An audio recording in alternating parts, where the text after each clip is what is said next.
back to your spinster. My name is Anna Marie and today I thought I would share my non-fiction November TBR and sort of like my plans for the next few months of non-fiction reading, and you know, hopefully some of these I will start at least in November. Most of this is in some way related to what I'm working on with my PhD. Some of it is like slightly more peripheral as like a little treat. So the largest is How We Might Live at Home with Jane and William Morris by Suzanne Fagans Cooper. Yeah, it just looks really interesting.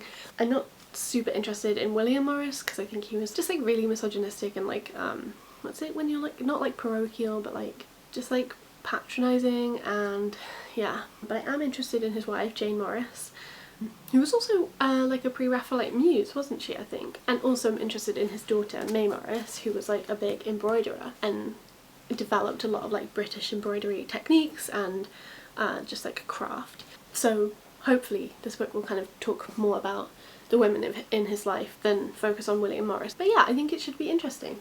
Then I have this memoir called The Midwife, A True Story of the East End in the 1950s by Jennifer Worth, which is what Call the Midwife, the TV show, is based on, which I have watched some of, not all of it. I did really like it, I just kind of stopped because I'm not very good at like follow through. But maybe one day I'll finish watching it.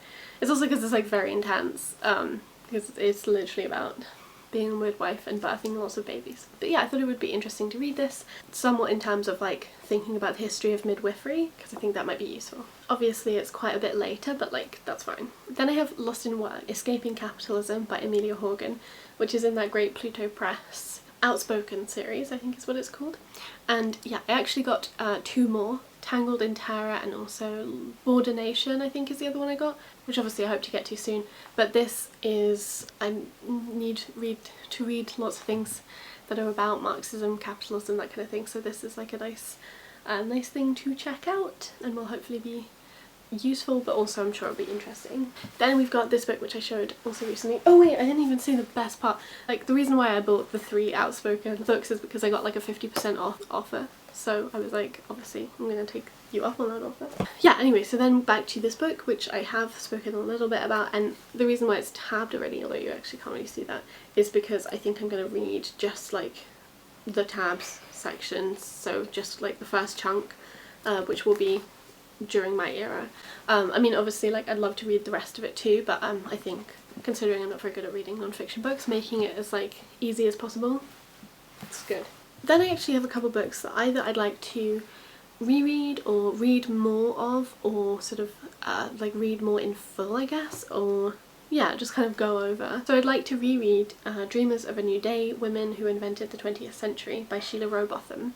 I might skip a bunch of it because it is focused not just on Britain but also on America, and I don't really want to focus on America, but it has some really interesting stuff and also really useful stuff for me about alternative ways of living. Then I have this book, Full Surrogacy Now, Feminism Against the Family by Sophie Lewis, which I also would like to reread. There is, I think, a free audiobook, which is I think how I will read this, and I might not read it from cover to cover again, I just kind of want to dip in and go over it a bit. And then also I have this book, which is The Fury Archives, Female Citizenship, Human Rights and the International Avant-Gardes by Jill Richards, which I think I read 2 years ago now. I think it was last year.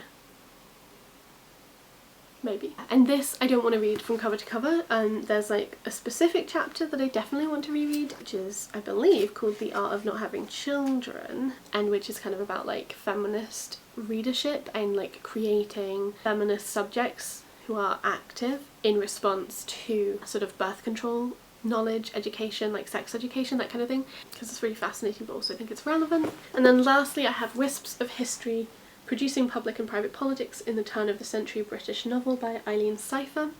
And this is actually really interesting. It's a work of sort of feminist Marxist literary criticism. It takes a Marxist literary critic called Pierre Macherey and it makes his work feminist basically. Or yeah, it sort of opens his work up and says it's feminist. Yeah, I'd like to reread it. I definitely, when I first read it, I didn't have as much of a kind of understanding of Marxist literary criticism as like a field of study.